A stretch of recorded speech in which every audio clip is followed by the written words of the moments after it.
मसीही बपतिस्मा का क्या महत्व है। इस वीडियो में मैं बाइबल के दृष्टिकोण से इस सवाल का जवाब दूंगा और बाद में मैं आपको कुछ सहायक संसाधनों के बारे में बताऊंगा, इसलिए अंत तक बने रहें।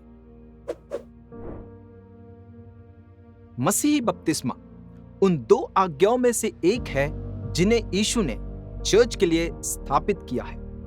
अपने स्वर्गारोहण से पहले यीशु ने कहा, इसलिए तुम जाओ, सब जातियों के लोगों को चेला बनाओ और उन्हें पिता और पुत्र और पवित्र आत्मा के नाम से बपतिस्मा दो और उन्हें सब बातें जो मैंने तुम्हें आज्ञा दी है मानना सिखाओ, और देखो मैं जगत के अंत तक सदा तुम्हारे संग हूं। इन निर्देशों में यह स्पष्ट है कि चर्च को यीशु के वचन के शिक्षा देने, शिष्य बनाने और उन शिष्यों को बपतिस्मा देने की जिम्मेदारी दी गई है। यह काम हर जगह अर्थात सभी राष्ट्रों में किए जाने चाहिए जब तक युगों का अंत नहीं हो जाता। इसलिए किसी और कारण से नहीं, बल्कि बपतिस्मा का महत्व इसलिए है क्योंकि यीशु ने इसकी आज्ञा दी थी। चर्च की स्थापना से पहले से बपतिस्मा का अभ्यास किया जाता था। प्राचीन समय के यहूदी परिवर्तित व्यक्तियों को बपतिस्मा देते थे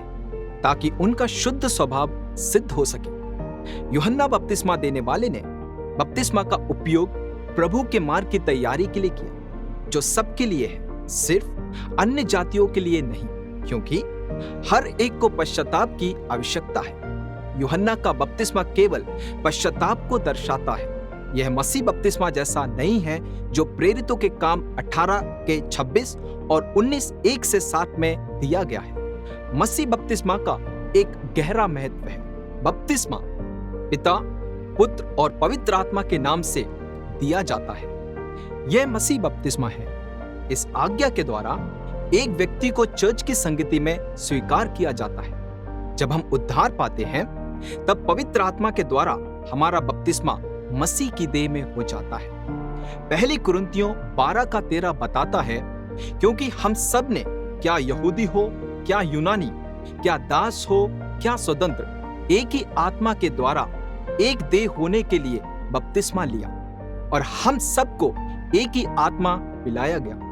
पानी के द्वारा दिया हुआ बपतिस्मा आत्मा के द्वारा दिए हुए बपतिस्मा को दोहराना है।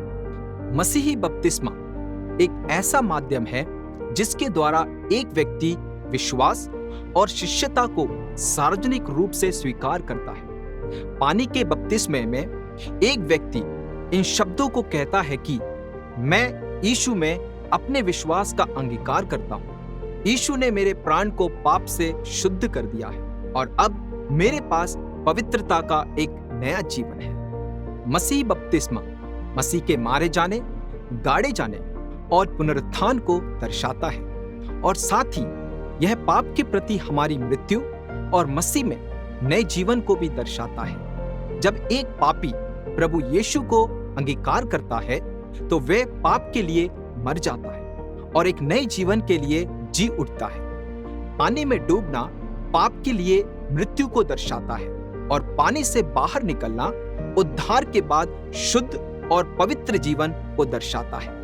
रोमियो 6 के 4 इस प्रकार बताता है कि अतः उस मृत्यु का बपतिस्मा पाने से हम उसके साथ गाड़े गए, ताकि जैसे मसीह पिता की महिमा के द्वारा मरे हुओं में से जिलाया गया, वैसे ही हम भी नए जीवन की सी चाल चले। सरल शब्दों में कहें तो बपतिस्मा एक विश्वासी के जीवन के भीतरी परिवर्तन की बाहरी गवाही है। मसीह बपतिस्मा उद्धार के बाद प्रभु के प्रति आज्ञाकारिता का एक कार्य है। हालांकि बपतिस्मा उद्धार से जुड़ा हुआ है, पर उद्धार पाने के लिए यह आवश्यक नहीं है। बाइबल बहुत सी जगहों पर इस कार्य का पूरा क्रम बताती है। पहला, एक व्यक्ति प्रभु यीशु पर विश्वास करता है और दूसरा, उसने बपतिस्मा लिया। इस क्रम को प्रेरितों के काम 2 के 41 में देखा जा सकता है। अतः जिन्होंने पतरस का वचन ग्रहण किया, उन्होंने बपतिस्मा लिया। यीशु मसीह में एक नए विश्वासी को जल्द से जल्द बपतिस्मा लेने की इच्छा करनी चाहिए। प्रेरितों के काम 8 में फिलिप्पुस खुशी खोजे को यीशु के सुसमाचार के बारे में बताता है और जब वे मार्ग में चलते चलते किसी जल की जगह पहुंचे तब खोजे ने कहा, देख वहां जल है, अब मुझे बपतिस्मा लेने में क्या रोक है। वचन 35 और 36। ठीक वहीं उन्होंने रथ को रोक लिया और फिलिप्पुस ने उस व्यक्ति को बपतिस्मा दिया। बपतिस्मा एक विश्वासी की पहचान को दर्शाता है जिसमें वह मसीह की मृत्यु, उसके गाड़े जाने और जी उठने के साथ जुड़ जाता है। जहां कहीं भी सुसमाचार का प्रचार किया जाता है वहां पर लोगों को बपतिस्मा दिया जाना चाहिए। क्या आप अधिक जानकारी चाहते हैं? सब्सक्राइब करें ताकि आप अगला वीडियो मिस ना करें। अधिक बेहतरीन सामग्री के लिए godquestions.org हिंदी पर जाएं। क्या आपके पास प्रश्न है? बाइबल में उनके उत्तर हैं और हम उन्हें खोजने में आपकी सहायता करते हैं।